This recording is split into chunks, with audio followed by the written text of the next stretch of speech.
There was a time when bread was just bread: flour, water, yeast, a little salt. You would pick up a loaf, squeeze it, and know exactly what you were getting. Nothing weird, nothing that needed a chemistry degree to decode. That time is over. Right now, sitting on grocery store shelves, there are loaves of bread that contain more than 30 ingredients. 30 for bread. You have got dough conditioners, artificial flavors, high fructose corn syrup masquerading as softness, and preservatives designed to keep that loaf looking edible for 3 weeks straight. And the real kicker is most people have no ideas because the packaging looks perfectly wholesome.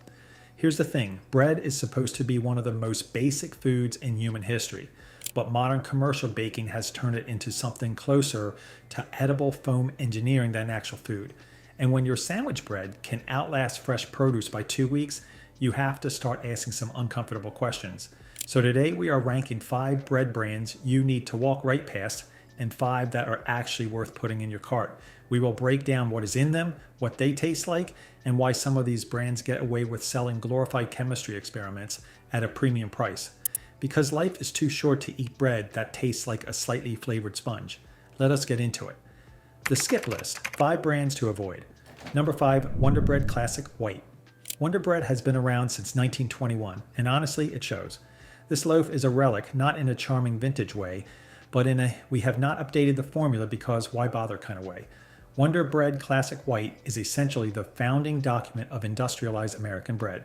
And not in a good way. The bread itself is unbelievably soft. Not in the way good bread is soft, in the way that packing material is soft. It compresses completely under light pressure, almost springs back into shape, and leaves a faint, sticky film on your fingers. The taste is bland with a background sweetness that has nothing to do with actual wheat and everything to do with the high fructose corn syrup sitting near the top of the ingredient list. And get this, Wonder Bread contains calcium propionate, DATEM, monoglycerides, and sodium stearoyl lactylate. That last one is a dough conditioner that helps the bread achieve that hyper-uniform, almost synthetic softness. You are not tasting craftsmanship. You are tasting texture engineering. The most troubling part is the shelf life. Wonder Bread can sit on your counter for nearly 2 weeks without visible mold. That is not preservation. That is a red flag wearing a nutritional label. Real bread goes stale in 3 to 4 days. The fact that this loaf does not tells you something important about what has been added to prevent natural decomposition. What makes this particularly frustrating is the nostalgia factor. Wonder Bread survives on brand recognition alone. Parents grew up with it, they buy it for their kids, and the cycle continues. The company is banking on you never stopping to read the label, or caring if you do. Bottom line, Wonder Bread is the gold standard of mediocre American bread. It does one thing well, it stays soft forever, and that is exactly the problem. Number 4, Pepperidge Farm Farmhouse. Hardy White. Now here's where it gets tricky. Pepperidge Farm has done something genuinely impressive. They have built a brand identity around quality, nostalgia, and the word farmhouse, while quietly producing a bread that has more in common with Wonder Bread than the name implies. The Farmhouse Hardy White looks the part. Thicker slices, a slightly golden crust, prettier packaging with a rustic font. It costs more, usually around $4 to $5, and the whole presentation screams step up from the generic stuff. But here's the thing, the ingredient list still includes sugar, soybean oil, monoglycerides, and calcium propionate. The additives are dressed up, not removed. Taste-wise, the bread is softer than it looks, with a mild sweetness and a slightly doughy texture that gets gummy when toasted. It does not have the offensive artificial quality of Wonder Bread, but it is not genuinely better. It is just better at looking like it is better. That is a meaningful distinction. What makes this particularly infuriating is the premium pricing. You are paying more, getting marginally different bread, and walking away feeling like you made a healthier choice. That is diet theater. The brand has mastered the art of selling perception. Farmhouse sounds like it came from somewhere pastoral and wholesome. It did not. It came from a large commercial bakery. Reddit users and baking communities have consistently pointed out the gap between Pepperidge Farm's marketing language and actual ingredient quality. The company relies on you associating the word farmhouse with something real, then filling in the rest with your imagination. Bottom line, it is Wonder Bread in a nice sweater. You are paying for the branding, not the bread. If this is already saving you from a bad meal, do me a favor and hit that subscribe button so you do not miss what is next. Number 3, Nature's Own Honey Wheat. Nature's Own Honey Wheat should probably win some kind of award for misleading product naming. Honey, wheat, Nature's Own. Every word in that name is doing heavy lifting to make you feel like you have made a responsible, healthy choice.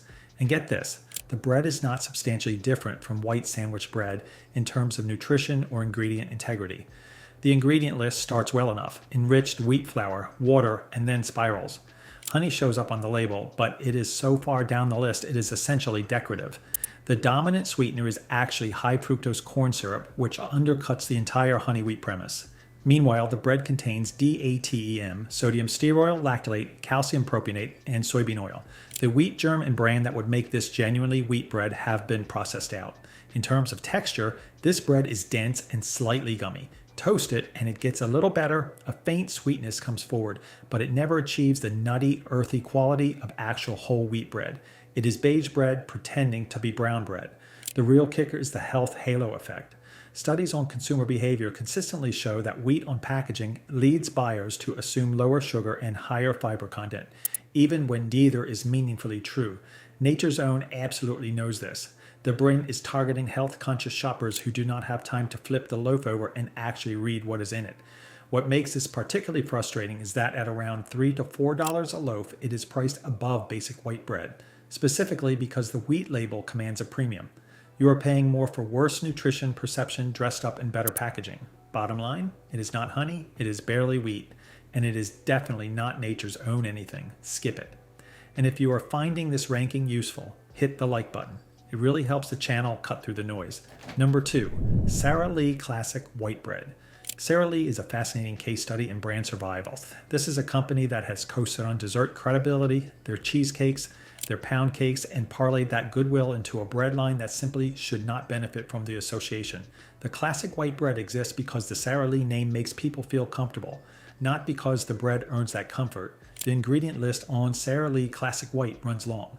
Very long. You have got the expected dough conditioners and preservatives, calcium propionate, monoglycerides, sodium stearoyl lactylate, but also added sugars near the top of the list.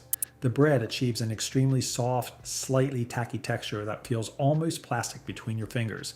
Bite into it and you get a bland, faintly sweet flavor that dissolves too quickly. Here's the thing, Sara Lee bread is specifically engineered for maximum inoffensiveness. No real flavor, no real texture challenge.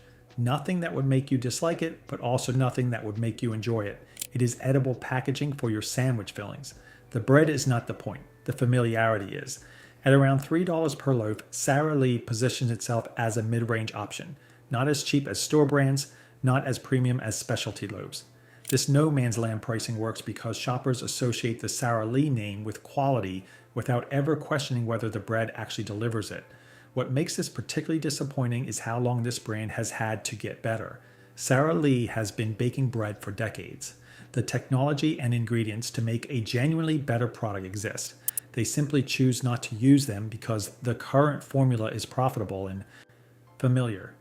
Bottom line, Sara Lee Classic White is culinary coasting, a brand living off borrowed reputation while delivering something barely worth eating.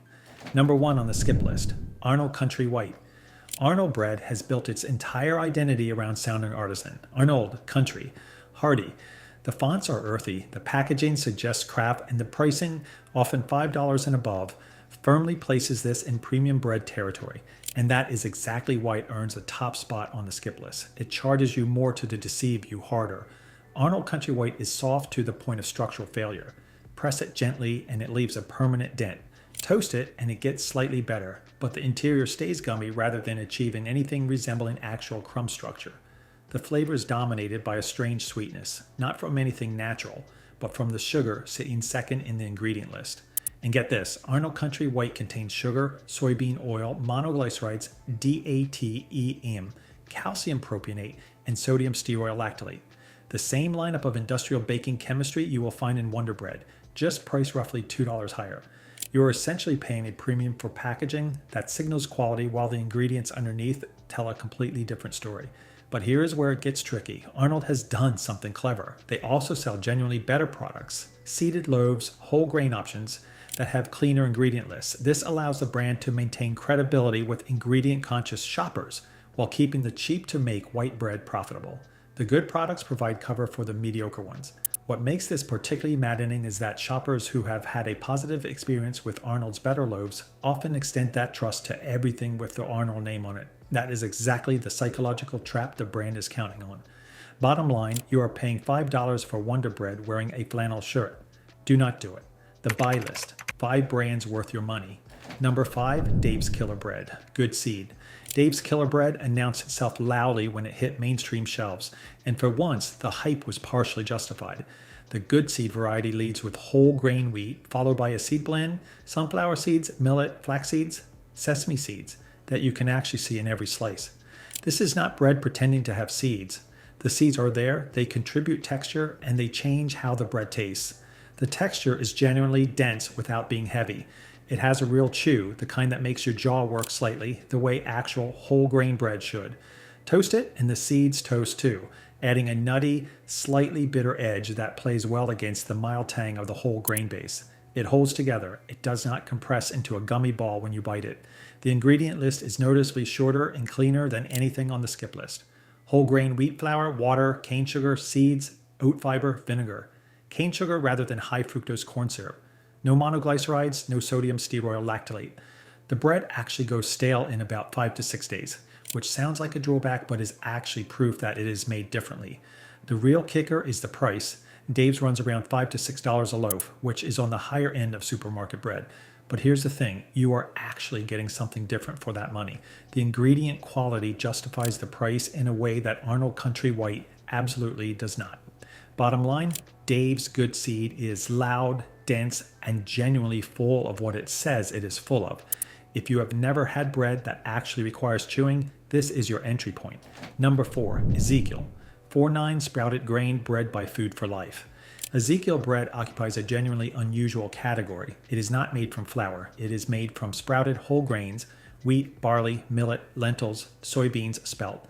Grains that have been allowed to germinate before being ground. That changes the nutritional profile, the texture, and the flavor in ways that matter. Texture-wise, Ezekiel is dense, slightly moist, and distinctly chewy. It does not taste like sandwich bread. It tastes like actual grain, earthy, slightly sweet in a natural way, with a faint nuttiness that get more pronounced when toasted.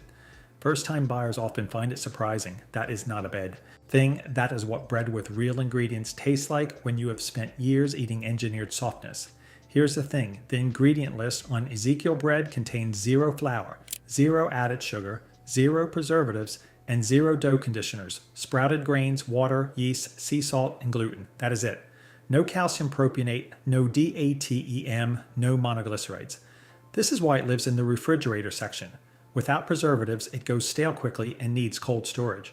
At around $6 to $7 per loaf, it is not cheap, and it requires refrigeration, which is a behavioral change for people used to countertop bread. But reviewers consistently describe it as the most nutritionally legitimate bread available at mainstream grocery stores. What makes this particularly impressive is how a product this different from mainstream bread has found consistent shelf space nationwide. It succeeds not through marketing tricks, but through reputation among shoppers who actually care about ingredient integrity. Bottom line, if Wonder Bread is the science experiment, Ezekiel is the control group. Real grains, real ingredients, real bread. Number 3, Pepperidge Farm, Farmhouse. Sourdough. Here's where it gets interesting. Earlier we put Pepperidge Farm's Farmhouse Hearty White on the skip list, and we stand by that. But the Farmhouse sourdough is a different product, and it is worth acknowledging when a brand gets one right. The sourdough variety uses a genuine sourdough starter culture, which changes the fermentation process and produces something meaningfully different from their white bread. The tang is real, not added vinegar, not artificial flavoring, and the crumb structure has actual chew and some variation in texture, which is a sign of genuine fermentation rather than industrial uniformity. The ingredient list is not perfect. There is still some soybean oil, and the bread does contain calcium propionate. It is not artisan sourdough, but compared to the white bread version, it is a substantial step forward. The sourdough fermentation process naturally breaks down some of the phytic acid in wheat, which improves digestibility. That is a real functional benefit, not marketing language. The texture holds up well in a sandwich, with enough structure to resist sogginess and enough softness to not fight back when you bite into it. Toast it, and you get a genuinely pleasant, crisp exterior with a chewy interior. The flavor is mild but present. You can taste the fermentation, which means you are actually tasting something. At around $4 to $5, it is reasonably priced for what it delivers. It is not a clean label bread, but it is a meaningful improvement over most grocery store options. Bottom line, the sourdough does what the white bread only pretends to do. If you are buying Pepperidge Farm, buy this one. Number 2, Canyon Bakehouse Mountain. White Canyon Bakehouse earns its place on this list by solving a genuinely difficult problem: making gluten-free bread that does not taste like compressed air wrapped in plastic. If you have spent any time in the gluten-free bread aisle, you know the standard is absolutely abysmal. Gummy, crumbly, hollow-tasting loaves that disintegrate when you try to build a sandwich. Canyon Bakehouse Mountain. White breaks that pattern. The texture is firm enough to hold sandwich fillings without catastrophic structural failure, and the flavor has a mild sweetness from tapioca starch and brown rice flour that does not read as artificial. Toast it and it actually crisp. That sounds like a low bar, and for gluten-free bread it is, but Canyon Bakehouse clears it consistently. The ingredient list leads with whole grain brown rice flour, tapioca starch, and potato starch. No wheat, obviously, but also no high fructose corn syrup, no monoglycerates, and no artificial flavors. The bread does contain xanthan gum, which is standard for gluten-free products to provide the binding that gluten normally would. That is not a red flag, it is a structural necessity. The real kicker is that Canyon Bakehouse performs well for people who are not gluten-free too. The brand has a dedicated following outside its target demographic, which is unusual. Reviewers in general food communities describe it as the first gluten-free bread they would actually choose. At around $7 to $8 per loaf, it is priced for a specialty market. But within the gluten-free category, it is the best widely available option by a significant margin. Bottom line, Canyon Bakehouse makes gluten-free bread that tastes like an actual food decision, not a dietary penalty. Number 1, Bread Alone Organic Rustic Sourdough. Bread Alone is a small commercial bakery out of New York that has somehow maintained ingredient integrity while achieving broad enough distribution to land in major grocery chains. The organic rustic sourdough is the flagship product, and it earns that status honestly. The ingredient list contains 4 things: organic whole wheat flour, water, sea salt, and sourdough starter culture. 4 ingredients. For bread, that is it. No oil, no sugar, no dough conditioners, no preservatives, no emulsifiers. When you see an ingredient list that short, you are looking at bread that was made by someone who understood what bread is supposed to be. The texture is genuinely impressive. The crust is firm without being tooth-cracking, a thin crackle that gives way to a chewy, open crumb with irregular air pockets. That irregularity is the visual proof of real fermentation. Industrial bread has a perfectly uniform crumb because it is engineered to be uniform. A real sourdough is not uniform, and that variation is the point. The flavor is complex in the way that fermented food is complex. Sour at the front, weedy in the middle, with a mild bitterness at the finish that comes from the whole grain. It is not aggressive, it is not difficult, but it is present, which is more than you can say for most bread on this list. At around $6 to $8 per loaf depending on the retailer, it is priced like a premium product. But here's the thing, it actually is a premium product. You are paying for real fermentation, real grain, real process. That is a completely different value proposition than paying extra for Arnold's flannel shirt branding. What makes this particularly remarkable is the shelf stability question. Without preservatives, Bread Alone Organic Rustic Sourdough lasts about 3 to 4 days at room temperature. But the natural acidity from sourdough fermentation provides some natural preservation. When it does go stale, it does not become inedible. It becomes bread for toast, for croutons, for breadcrumbs. It ages like food instead of sitting there unchanged like a chemistry project. Bottom line, this is what bread is supposed to be. 4 ingredients, real process, actual flavor. The gold standard on supermarket shelves. Here is what this list actually proves. Most bread sold in American grocery stores has more to do with shelf life management and margin optimization than with feeding you well. The brands at the bottom of this list are not bad by accident. They are engineered to be profitable, familiar, and just good enough to keep you buying without questioning what you are actually eating. The brands worth buying share one thing: they prioritize what goes into the bread over how long it can sit on a shelf. And that trade-off has a real tangible effect on flavor, texture, and how your body actually processes what you are eating. Bread with 4 ingredients and real fermentation is a fundamentally different product than bread with 32 ingredients and a 3-week shelf life. But here is where it gets tricky. The better brands cost more and they go stale faster. That is not a bug. That is the honest cost of real food. Wonder Bread lasts 2 weeks because it has been chemically persuaded to. Bread alone lasts 4 days because nothing is stopping it from behaving like actual bread. So next time you're in the bread aisle, flip the loaf over, count the ingredients. Check for high fructose corn syrup in a product that has the word honey on the front. Look for how far down the ingredient list the actual grain appears. That 30-second habit will tell you more than any front of package claim ever will. The best bread is not necessarily the most expensive. It is the one where you recognize every single ingredient. That is not asking for much, it is just asking for bread. Hit subscribe if this changed how you will shop for bread, and drop a comment telling us which ranking you think we got wrong.